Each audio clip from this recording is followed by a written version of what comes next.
yesterday we started off with the foundation of the Ottoman Empire with Osman the First going and having his Osmani, and they had a little bit of territory. And then they decided to become independent and started our Ottoman Empire.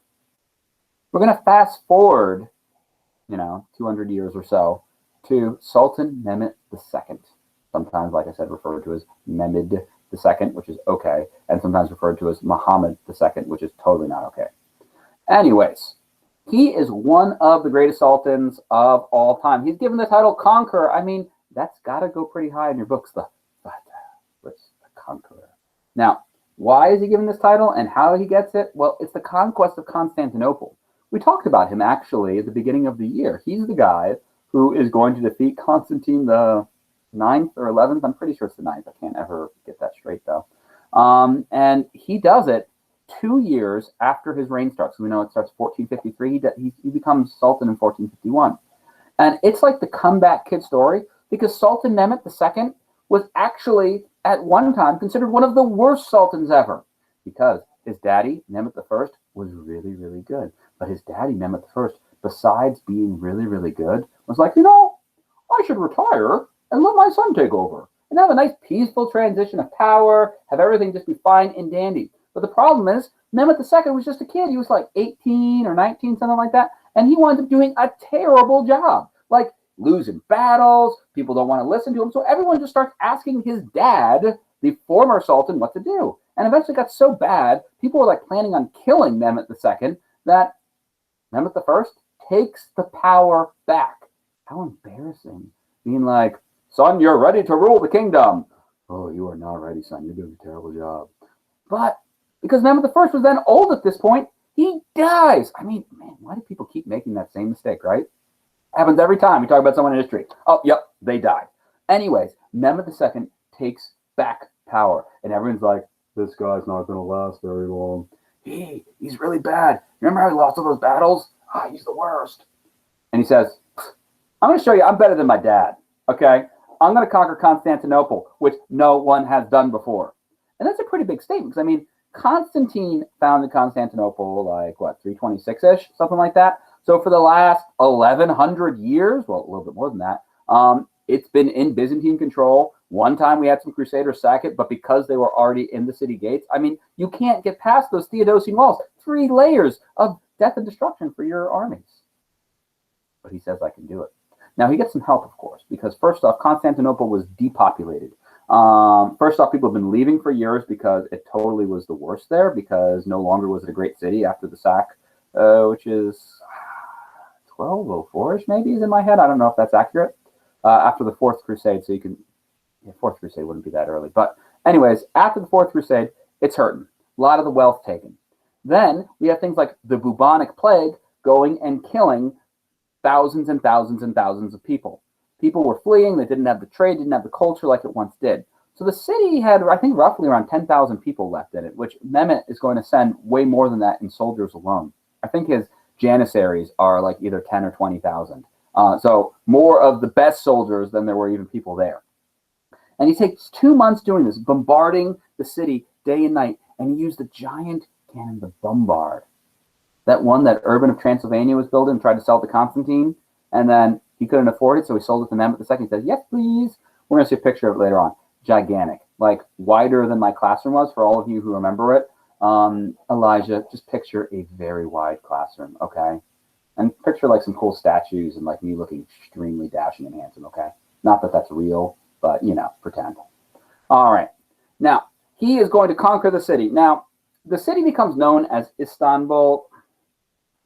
There's a lot of historical debate when that actually transpires, because when Mehmet II controls it, really, it's still Constantinople. Some people would say it's never actually was changed. It's just Istanbul, literally, in Turkish means the city. And because it was the city, he has it under his control. The Byzantine Empire is now kaput, although there's one guy like over in Crimean Peninsula like, I'm still the Byzantine Emperor. And everyone's like, no, you're not. Just shut up. And the Turks now are the rules. I know that was harsh. I'm sorry. So the Turks now rule. Byzantine Empire, donezo. Let's admire his hat. Anyways, here's that Bombard. Gargantuan. Really, really big. Like literally, I could start stuffing you students in there and most of you would fit. And then it's big enough where if I blew the fuse, which I would not recommend because that would be very painful for you all.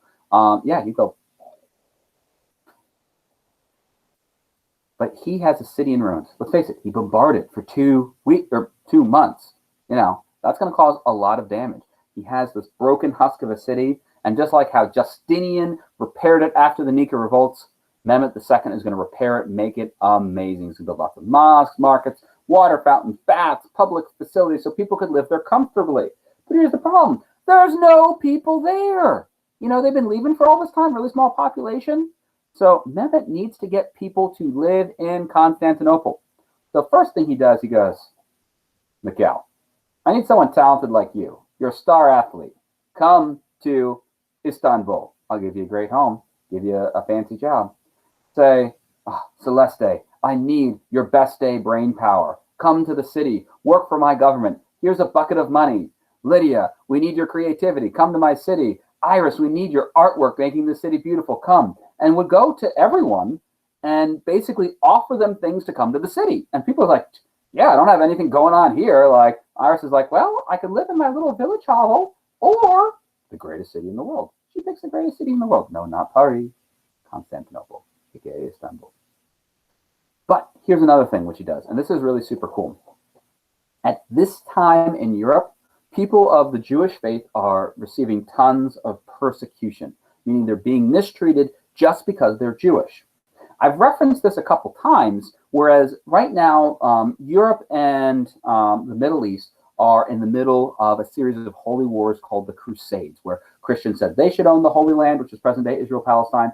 Muslims said they should own the Holy Land, present-day Israel-Palestine. The poor Jewish people that were living there are saying, we lived like here all together for the last couple hundred years. It's been peachy keen, but no one listens to them, unfortunately. And Christians in Europe at this time were going and saying, hey, why are we going all the way over there to fight Muslims when there are Jewish people that we can just steal from and do terrible things to here? Yeah, it's pretty horrible. And unfortunately, it was happening a lot. Only a few years after this, in 1492, not only does Christopher Columbus sail the ocean blue, but the king and queen of Spain say, hey, if you're Jewish, please get out of our country or convert. Like, how jerky is that, right? And this is happening all over Europe. And so Mehmet II says, hey, if you're Jewish, come on over to Constantinople.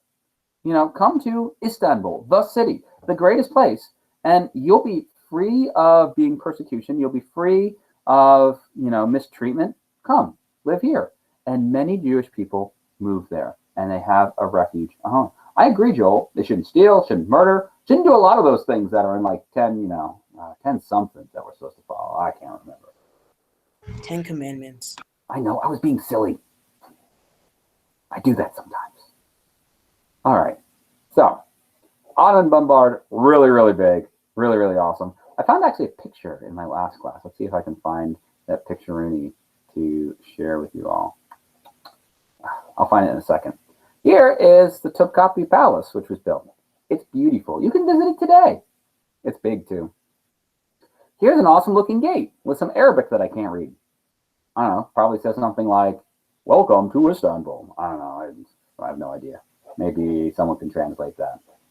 Rachel, you get on translating that, and a million extra credit points that are imaginary. There you go. All right. Here we see the Sultan's bedchamber, because instead of choosing a bed, he chose a couch.